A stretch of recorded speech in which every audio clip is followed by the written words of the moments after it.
Liquidator's final statement of accounts. Meaning of liquidation: a company is created through law. So the life of the company has to come to an end through a legal procedure, and that procedure or process is called liquidation or winding up. So any procedure through which the affairs of the company are wound up by law is called liquidation or winding up. Features of liquidation. First, realization of various assets of the company. It is the assets of the company are realized. Second one is collection of uncalled and unpaid share capital. Third one is settling the debts of the company out of the proceeds by liquidator. If there is any surplus, then such surplus is distributed to shareholders based on their rights. Liquidation is different from insolvency. In case of insolvency, the term insolvency is applicable to individuals, partnership firms, and Hindu undivided family.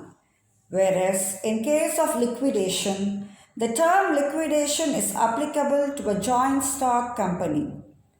And regarding insolvency, insolvency is governed by Insolvency and Bankruptcy Code Act 2016, whereas liquidation is governed by the Companies Act of 2013.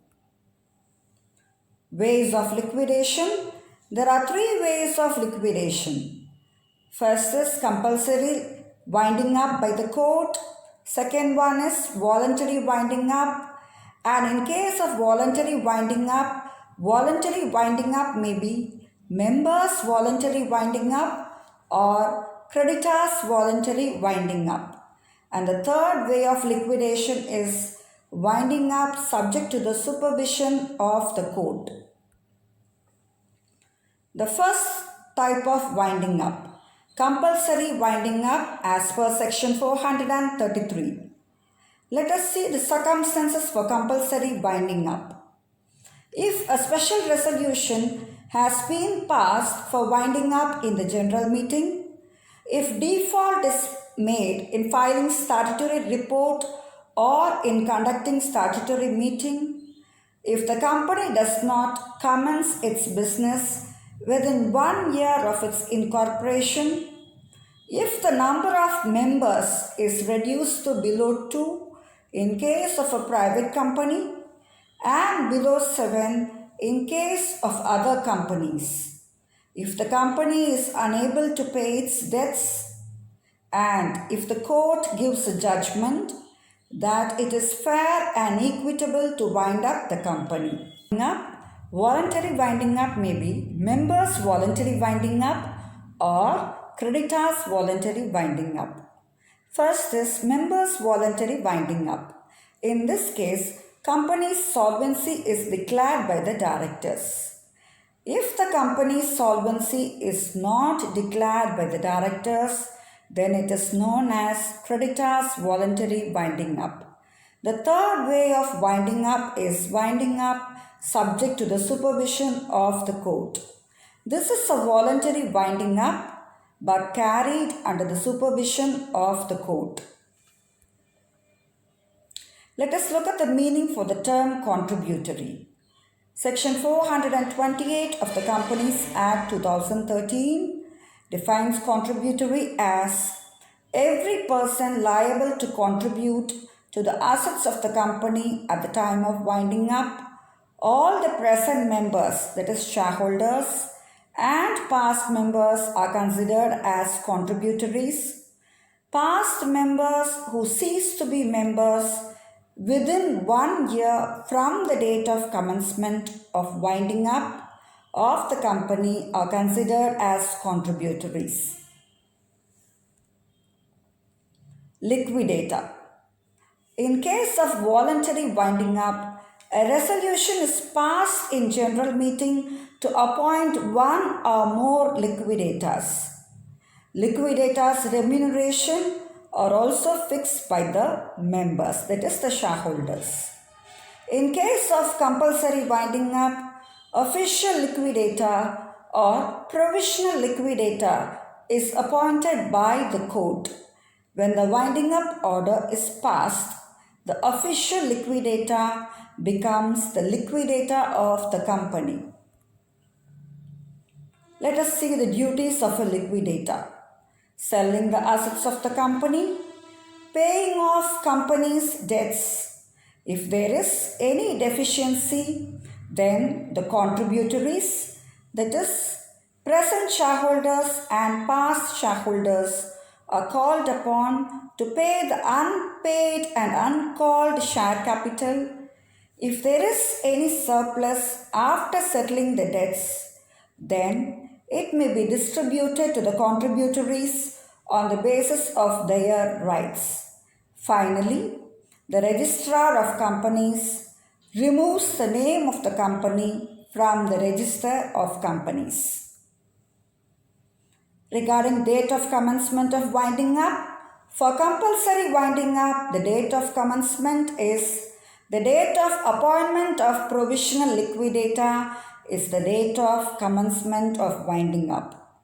In case of voluntary winding up, the date of passing resolution for winding up is taken as the date of commencement of winding up.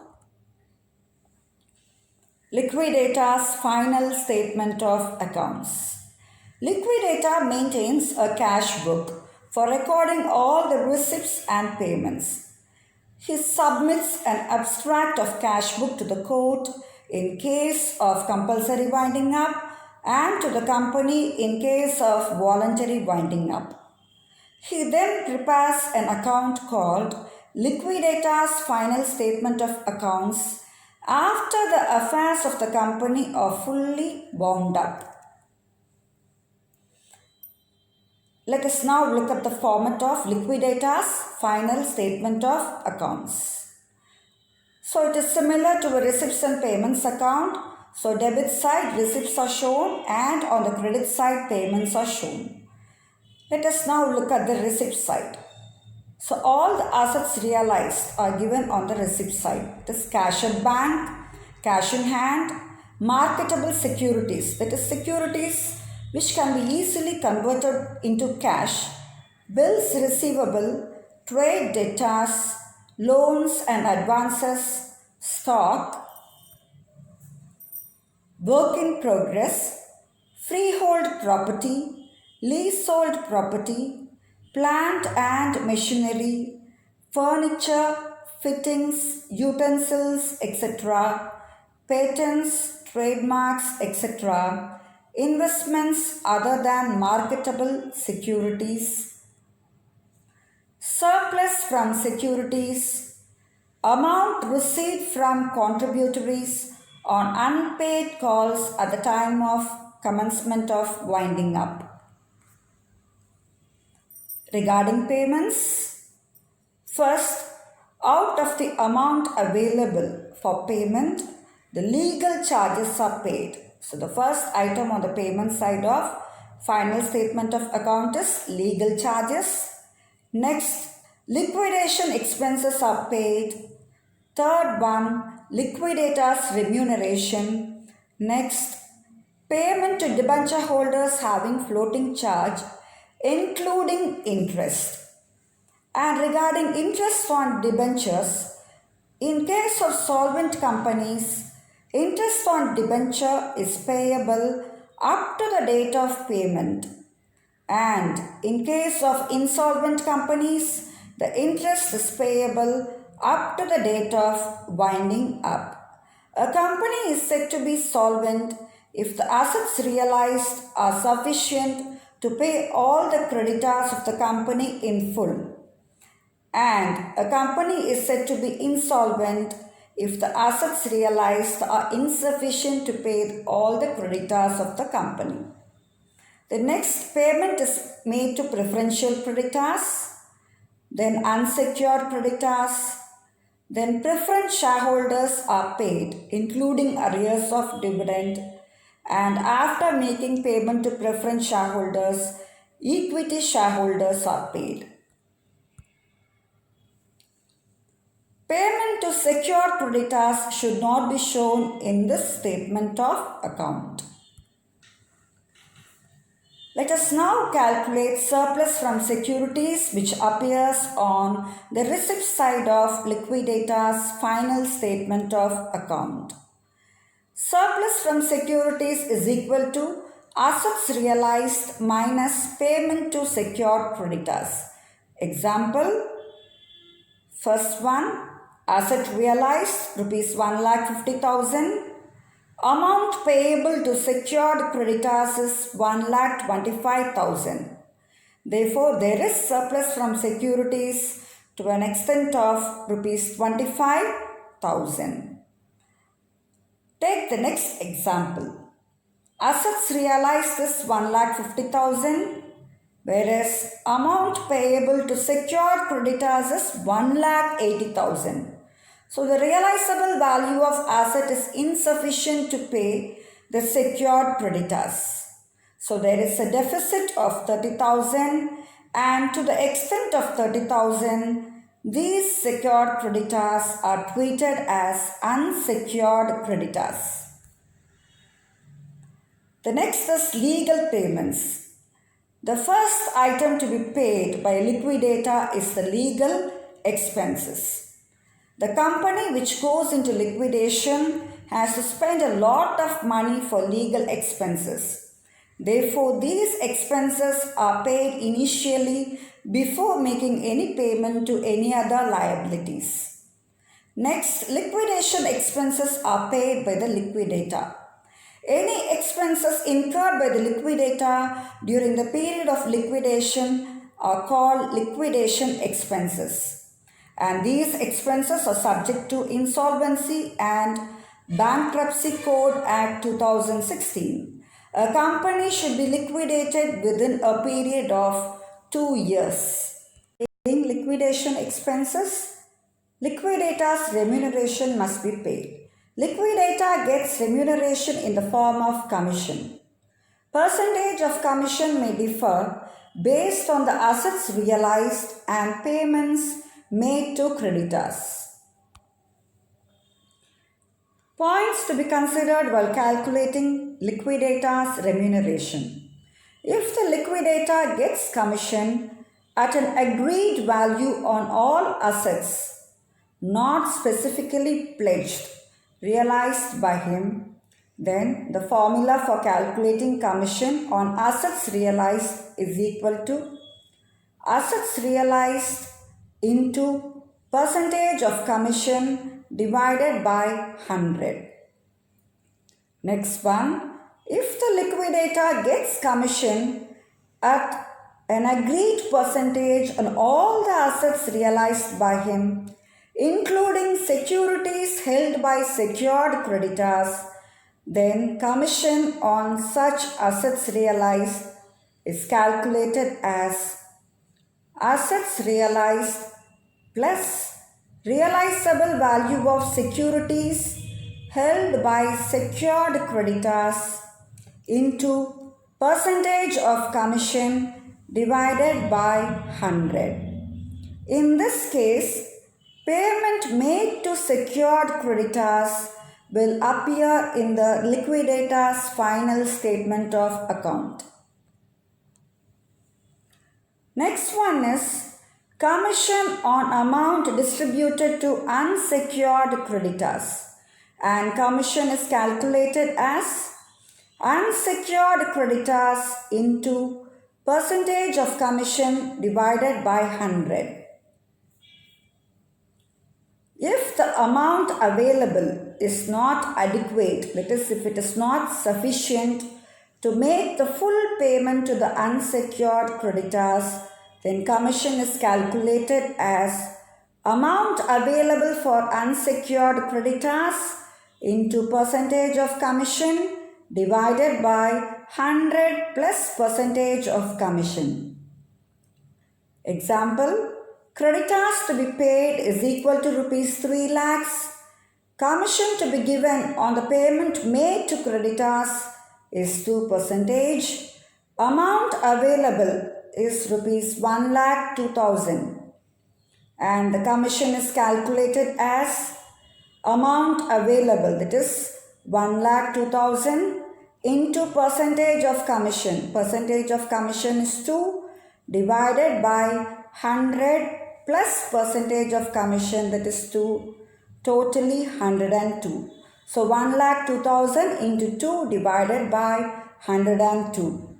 Let us look at the meaning for secured creditors and preferential creditors. First, secured creditors.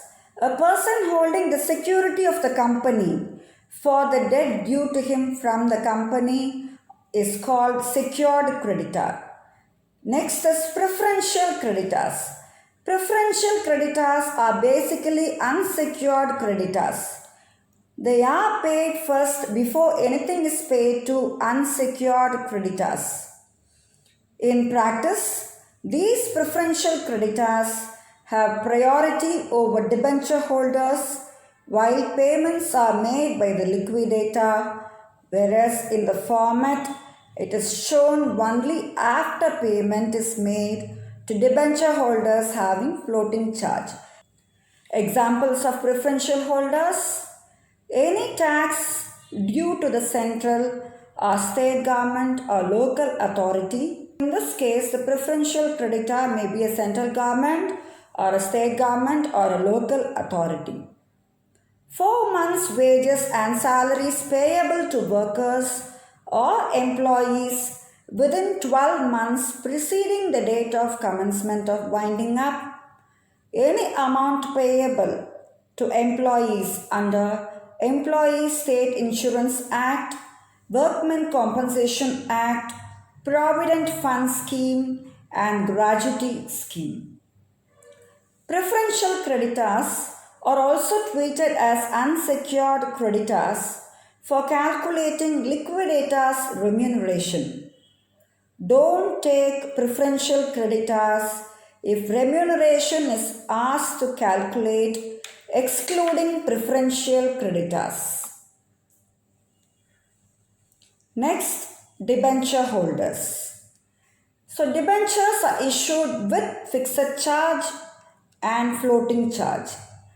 First, if debentures are issued with fixed charge over any assets of the company, then these debenture holders are considered as secured creditors. The assets given as security will be sold and the realized value is paid to these debenture holders. If the realizable value is not sufficient to pay debenture holders, then they are treated as unsecured creditors for the balance amount due to them. If debentures are issued with floating charge on all the assets of the company, then these debenture holders are paid after making payment to preferential creditors. Next is unsecured creditors. These creditors have no security for the amount payable to them by the company. For example, bills payable, trade creditors, dividend declared but not paid, that is unclaimed dividend.